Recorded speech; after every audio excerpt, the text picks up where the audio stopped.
Alright guys, welcome to Tomes. Got a special one for you today. Didn't want to let any grass grow underneath me on this one.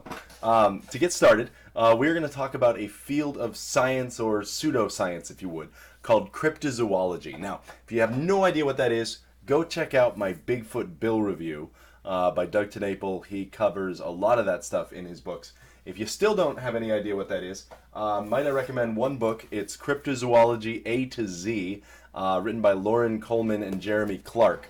Now, Cryptozoology A to Z, this is a book I've had since high school. I've been obsessed with cryptozoology for a while, and so it's just a fun side hobby of mine. Now, cryptozoology, to summarize it, was popularized by two guys. Bernard Heuvelman, he kind of was the hype man. I don't know how much he actually did, but he popularized the term, let's just say that. And then you got a guy like Ivan T. Sanderson, author of The Abominable Snowman and several other books. I believe he's actually the one who coined the term. And cryptozoology is the scientific study of hidden animals. So it comes from cryptos, zoon, and logos, and there you go, make it that way you will. Now, logia, sorry, not logos, something completely different. Now, in this book, Soulfinder, Kamen America, and Blackhops, you are going to be focusing primarily on the Blackhops side of things. Now, Blackhops, I've got some of my volumes right here. Blackhops is very, very cryptid-centric, and so a lot of the Blackhops collection is really focused on these creatures who, in the Kamen America universe, have what are called chimerations, which are basically special powers that help them out. And so as you deal with some of that, it's combining the world of cryptozoology with the world of Kamen America's, superpowers. And when you merge the two, you get some really interesting stuff. Now, I'm not going to spoil the book. Don't want to do that. I know that a lot of people have just started reading it today. I got it and read it today. Really, really enjoyed it. I think I'm a huge Soulfinder fan. In fact, I am waiting to do the new Soulfinder book. But you do not have to read pretty much any of the other volumes. Kamen America is helpful, but definitely Blackhops you will want to read through to kind of fully appreciate what you're dealing with. I don't think you need a whole lot of background on Soulfinder, but if you do want some background on Soulfinder before you read it, go check out my videos on Soulfinder, and it covers some of the deeper plot points. Like I said, I have not really gotten to a summary of Volume 3 because it just came out, and I've been away on various business trips, so I just have not been able to make videos. But in order to understand a lot of what's going on in this book, I think you should appreciate the study of cryptozoology. Now, there have been a few creatures who have been discovered using the principle of cryptozoology. The principle of cryptozoology is this. It is the study of hidden animals. That means they're animals that might be known to the locals, but are not known to the outside world.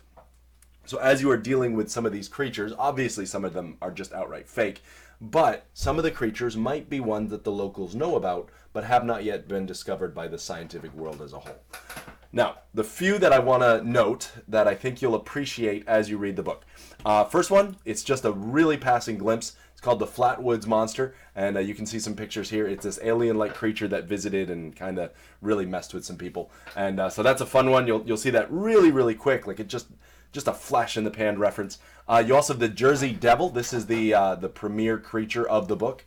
And in some of the previous books, you had things like the Mothman and the Thunderbird and some of those creatures. Those are all cryptids.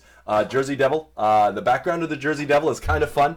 It stems from the 1700s, where you had Mother Leeds, who was so tired of having kids, she decided for her 13th child, she wanted to have the devil. And so supposedly this creature popped out and has been haunting the Pine Barrens ever since. And so it's a pine forest there.